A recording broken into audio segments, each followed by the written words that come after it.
In about 10 minutes, my iPhone 12 Pro Max is going to be here and I'm going to be able to do my unboxing, so I'm really excited. This is going to be a life-changing phone. This is going to make me a better person. This is going to elevate me to a level that only Apple could do. I've been looking forward to this for a long time now. The last phone I had was the iPhone 10 and that's done me good for a couple of years. It's here. Hi everyone, really excited to say that today on its release day, I am going to be unboxing the iPhone 12 Pro Max in Pacific Blue. Let's get into it.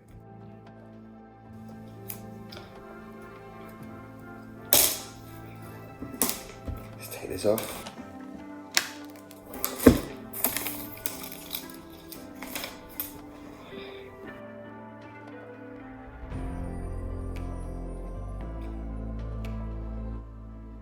Now that colour is nice. Let's take this off.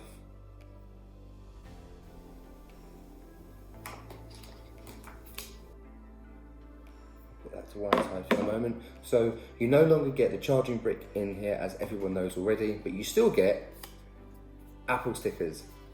And that's all you need. You get obviously your SIM tool and you get a 1 meter USB-C to Lightning cable. More on these in a bit. Let's get straight into the phone. It actually feels like the perfect phone, and if anyone remembers the iPhone 4 and the 5 design, this feels just like they've gone back to a bit of a retro throwback, but more importantly, it feels really premium. It feels solid. This is an iPhone that actually feels like it's worth its money. Look at the colour. Let's get it turned on.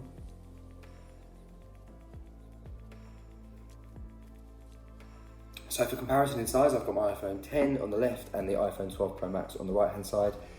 Even though it is a bigger phone, you don't realise how much bigger it is until you compare it to the phone you've been using. I have really got used to the size of the iPhone 10 over the years, and I really liked it and didn't think I needed a bigger phone. But the iPhone 12 Pro Max doesn't actually feel that big, which is really surprising, but it is 6.7 inches across. Let's set this up.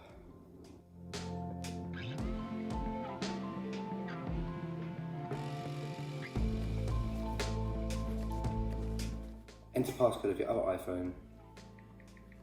It may take a few minutes to activate your iPhone. How to set up Face ID. First, position your face in the camera frame, then move your head in a circle to show all the angles of your face.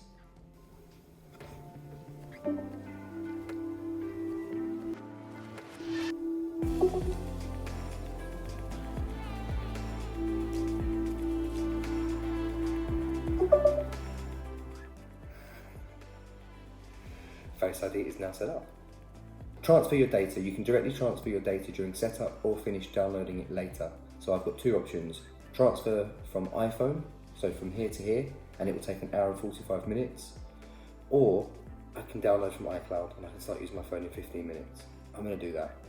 Interestingly, it's given me the option to back up my old phone one last time, and I've just selected that so it can do the most recent version of my phone. Even though I backed it up yesterday, I feel why not just back it up one last time and have it ready. Software update. So this hasn't shipped with iOS 14.2 in the box, and I do need to make sure that 14.2 is running on here, so that is now something I need to download. Whilst that is downloading, I'm going to leave these to do their thing and I will resume my filming shortly. So controversially, this year Apple decided to no longer ship the charging brick with the box, therefore reducing packaging and being better for the environment. I say controversial because the rationale behind it doesn't make too much sense at the moment. Up until now, iPhones have always shipped with a USB plug. There was the option recently to buy the new USB-C type chargers separately, but this year, in order to benefit from the fast wireless charging, Apple are advising that you have their new 20-watt charger. Here is the 20-watt charger that they advise. It is also USB-C, so therefore this will now work with the cable that I've got in this box. One thing I am excited to try out though is the new MagSafe wireless charger. So for this to work, you do need the 20-watt power brick, and it comes with its own cable. And what I'm going to do over the next few weeks is test this charger to see how quickly it charges compared to the regular one, and I can let you know whether you need to get one of these or not. So whilst I'm waiting for the iPhone to set up, let's get these open First we'll do the charger.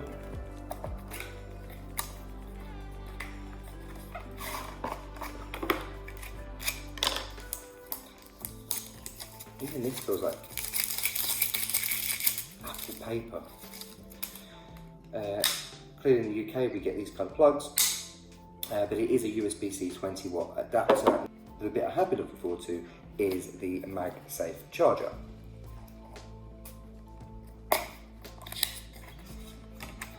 It looks like a really big Apple Watch charger.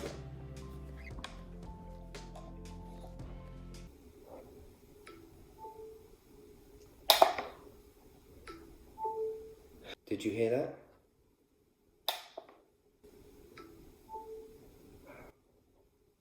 It's quite satisfying.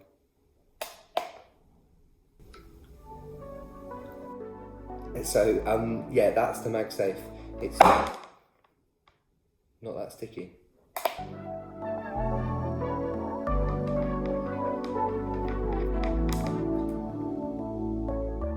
It's semi set up at the moment.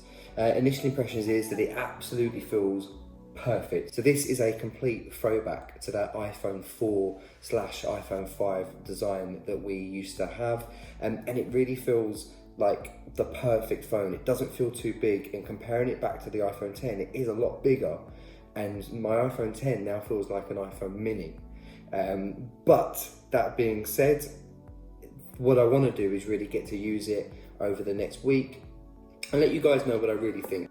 So one thing that has impressed me already so far is this camera. Now, as you can see on here, this is the 2.5 optical zoom. You can bring it all the way back to 1, and you can bring it all the way back in at 0.5.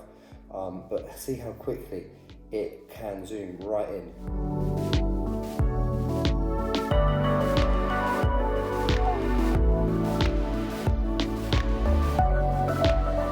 So when you're filming anything, one of the golden rules they tell you is never to film against a bright light. But what I'm pretty impressed so far is how well it is keeping the light on my face. This shouldn't be possible.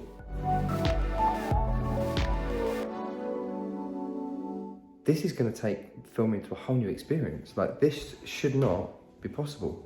So it's only right that I film my outro on the iPhone 12 Pro Max. I'm going to be exploring this phone over the next week and post another follow-up video a little bit later on. So please, if you've enjoyed this, subscribe to the channel, give this a thumbs up, and I will see you next time.